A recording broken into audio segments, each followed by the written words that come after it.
Hi everybody, Dave Hunt here from GameMasters Guild, and today I'm going to talk to you about Howard the Duck. Well, not exactly. I'm going to use Howard the Duck as an example of how to take care of your comic books. Now, both these Howard the Ducks are bagged and boarded, so that way they can stay nice and safe in your comic box, so they don't get any further damage than what they may have already have.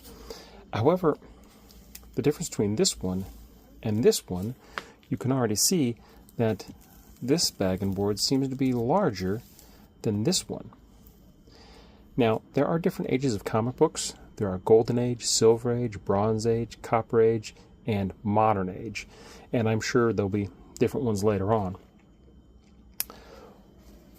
But these comics are from what's essentially called or lumped into the current/modern age, at least for in terms of bags and boards. So this comic, because it's from the modern age, actually, more specifically, this is from the Bronze Age of comics, but it'll take and fit properly in any modern or current age bag and board. Now over here, this Howard the Duck has been bagged and boarded with a Silver Age bag and board. And Silver Age comics are generally larger than any later age of comic book. So Bronze, Copper, and Modern Age are generally the same size, whereas Silver Age books are slightly larger, and then Golden Age books, going back even further, are larger than this. There's also a magazine size as well, but we're not going to talk about that right now. So you can see that this comic book, because it's in the larger bag, it likes to slip around quite a bit, and you don't want that.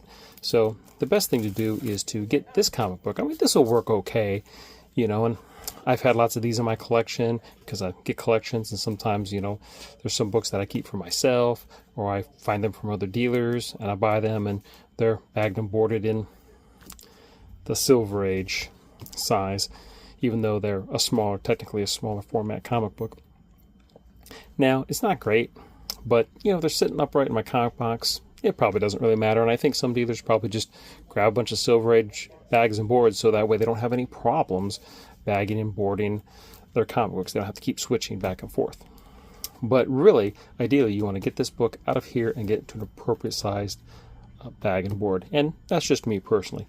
Now also, you might take a look at the clarity of this bag right here, and that board's nice and white, looks pretty good. And then you look at this one, and well, this really isn't too bad either, but you can tell it's definitely, once you get a side-by-side comparison, it's definitely not as nice.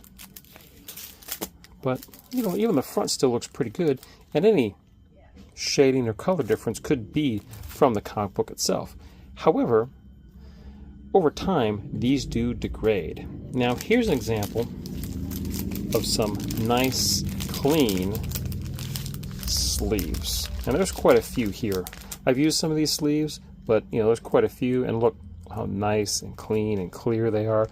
And look, there's no discoloration whatsoever.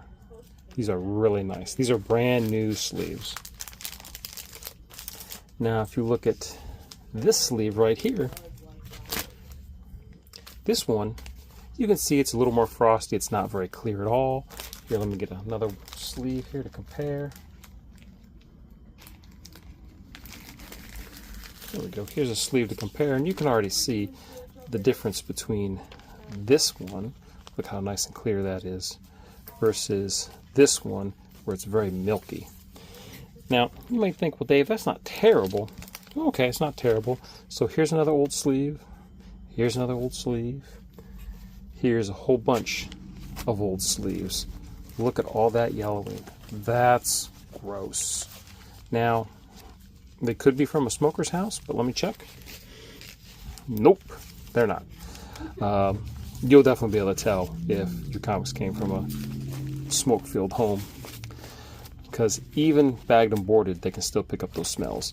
But most of the comic books that I get, I try to avoid those kind of books. Sometimes you can't, but even still, these bags I know are from a smoke-free home, but even still, look, it's just because they're old and degraded, they're nasty. So you don't want these. Plus, over time, not just will they discolor, but they'll also degrade. And I've had comic books on the shelves degrade, the bags and boards degrade pretty quick. Now, since I have a business, sometimes things degrade a little quicker because customers are handling my comic books. And, you know, they're not being abusive or nothing, but they're going through and they're flipping through the tops of the books.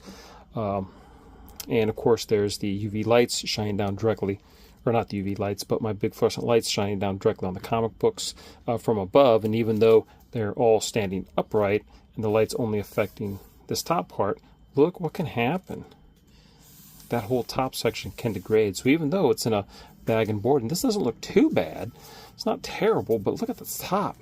It degraded so much from the light and being out in the open air and people literally thumbing through comics like this, that this is just finally degraded. And you definitely don't want this, because then you get those little pieces of plastic down inside there. And also too, someone could accidentally hit these comics with their finger, or if they're putting a comic book back, they get that comic book down inside there and they could shove it down in there. And of course, this comic book could easily get shoved inside there because it was like, oh, whoops, and then they put it in the spot where it's supposed to go. But still, it, you know, once it's damaged, it's damaged. So you don't want any of that. So it's always best to change out any kind of defective bag and board as soon as you notice that.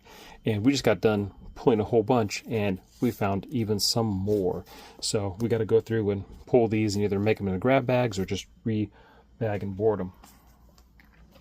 So what we're going to do right now is I'm going to re-bag and board this Howard the Duck, and we're going to compare side by side and see how this compares to this.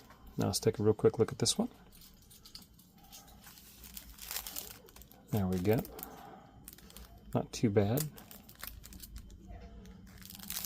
All right.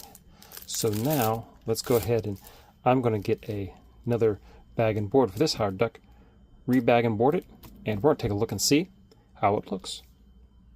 Here's our new bag and board right here. And now when you're taking out your comic, you want to be careful of any tape right here. A lot of times I'll take and just remove the tape completely, so that way there's no possibility of that tape catching on the front of the comic as I pull it out. Sometimes you can pull the comic out real quick and avoid it, but I don't want to take the chance because I don't want that tape to stick and then literally pull the color off the comic book. You don't want to do that. And then here you can see the board that was behind the comic. You can see how nasty and icky it is. And here's our new one. Whoa, it's pretty gross. So we'll get rid of that. And now we got to make sure here. Okay, now a lot of times, not always, but some of these bags and boards, like this particular board, has a glossy side and a rough side. You want the glossy side to the back of your comic book. And when you put your comic book in, you want to make sure that you don't catch any of the corners, or if there's any pieces of the comic book that have any cuts or breaks in it, you don't want to put the comic book in and then have the bag catch it and fold it over. So you want to make sure it's as flat as possible. Everybody's technique varies. Just want to go nice and easy with it.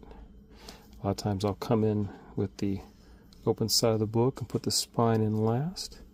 And then I'll get the comic book just a little ways in.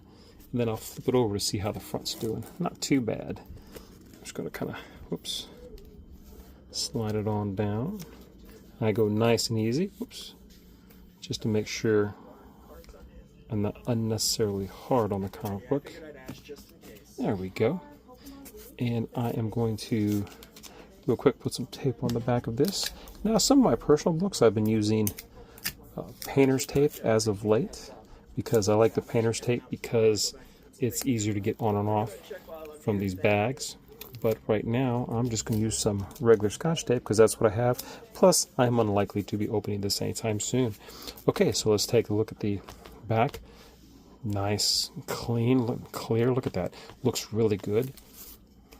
Look at the front. Oops.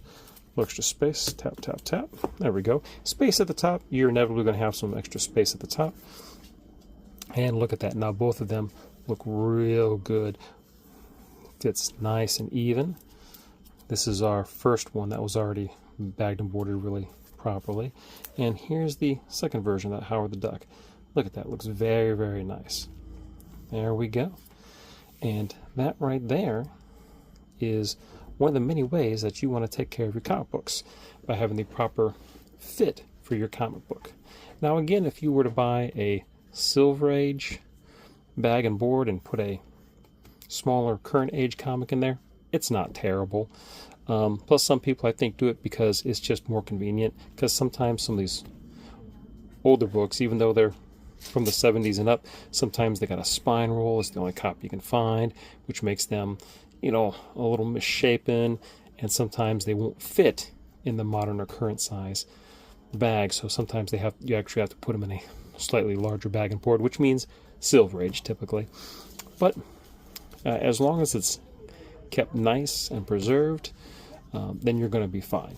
I, however, like to make sure to fit that comic book in the proper size sleeve. Now what you don't want to do is sometimes these books can be a little extra thick, and sometimes you get that comic book in there and it won't lay flat. It'll be kind of wavy up and down, and you don't want that. Sometimes you can press just a little bit on it and this slight extra space will get taken up, and usually you're okay, especially get all the air out of it.